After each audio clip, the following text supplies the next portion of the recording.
जिला कलेक्टर ताराचंद मीणा द्वारा खेलगांव और महाराणा भोपाल स्टेडियम का दौरा करते हुए इनके सुधार को लेकर अलग अलग विभागों के अधिकारियों से वार्ता की। इस दौरान उन्होंने इस बात को लेकर भी चर्चा की कि किस तरह महाराणा भोपाल स्टेडियम और महाराणा प्रताप खेलगांव को खेल प्रेमियों के अनुकूल बनाया जाए। वैसे अगर देखा जाए तो इन मैदानों से जिलों की नगरी ने कई ऐसे खिलाड़ियों की खेल प्रतिभा को निखारा है जिन्होंने राष्ट्रीय और अंतर्राष्ट्रीय स्तर पर जिलों की नगरी का मान बढ़ाया है। आपको मैं ये जानकारी देना चाहूँगा कि हमारे खेलों के विकास के और बहुत अच्छा विज़न रखने वाले श्रीमान जिला कलेक्टर महोदय ताराचंद जी मीणा साहब जब से उदयपुर के अंदर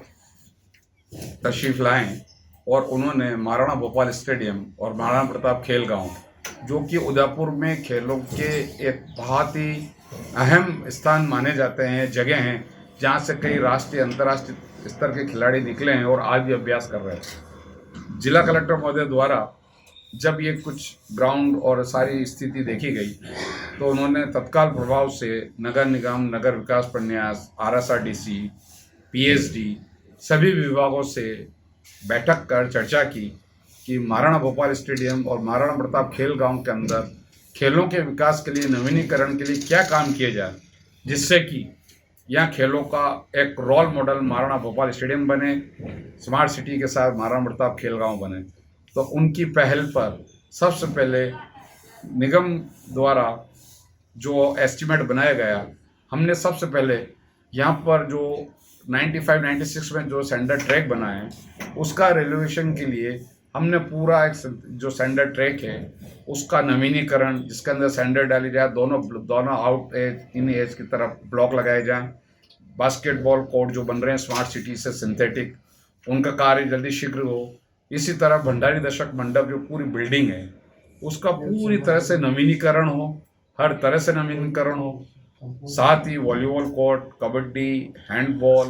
क्रिकेट एरिना, प्रैक्टिस नेट जहाँ 3 टर्फ विकेट है उसका विकास हो। उस संबंधित पूरा 170 लाख का निगम द्वारा बजट बनाकर एस्टीमेट दिया गया है जो हम जिला कलेक्टर महोदय साहब को आज प्रस्तुत करेंगे। इसी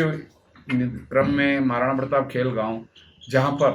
काफ़ी काम हो रहे हैं लेकिन जो कुछ रुके हुए हैं बजट की उपलब्धता की वजह से जो उपलब्ध नहीं हो रहा है, उसमें भी कलेक्टर महोदय द्वारा निर्देश अनुसार हमने संबंधित विभागों से सबसे पहले तो वहाँ पर पानी की उपलब्धता,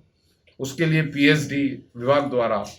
5 से 6 ट्यूबवेल और पानी की कई संभावनाओं को तराशा गया। वो वैज्ञानिक की जगह वो भी काम प्रोसेस में आ गया है। इसी तरह हमारा जो क्रिकेट स्टेडियम है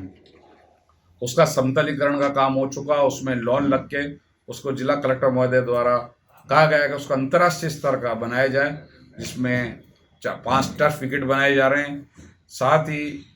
सिंथेटिक एथलेटिक ट्रैक 400 मीटर का जिसको नगर विकास प्रन्यास द्वारा शीघ्र ही उसके टेंडर किए जाने और हॉकी एस्ट्रोटर्फ तक अप्रोच रोड, लाइट्स और जितने भी जूडो, कबड्डी के मरम्मत के जो काम हैं वो बहुत ही शीघ्र अपने एक्शन मोड पर आ गए हैं। साथ ही हमारी जो स्केटिंग रिंक है जिसके अंदर डामरीकरण था उसको UIT द्वारा इसको कोटा स्टोन से मरम्मत कर लगाया जा रहा है, इस पर सारे स्टोन लगाए जा रहे हैं। और इसके लिए मैं खेल विभाग की तरफ से राजस्थान क्रीड़ा परिषद, माननीय जिला कलेक्टर महोदय, UIT के हमारे जो सचिव महोदय माननीय अरुण कुमार जी हसीजा साहब जो कल भी वो दौरे पर गए थे, और सबसे बड़ा अहम रोल कहूँगा मैं हमारे CO जिला परिषद मयंक बनिश साहब और SDM मैम गिरवा सलोनी खेम का मैम जो कि एवरीडे हर दिन हर विभाग से इसकी प्रोग्रेस रिपोर्ट ले रही हैं, उनकी मॉनिटरिंग कर रही हैं और हर तरह से। और कल भी उनका भी जो कहा है कि कल 3:30 बजे वो समस्त विभागों को एस्टीमेट लेके जिला कलेक्टर महोदय को वो प्रस्तुत करेंगी और शीघ्र से शीघ्र उदयपुर के खेलों के विकास के नवीनीकरण के कार्य जल्द पूरी होंगे।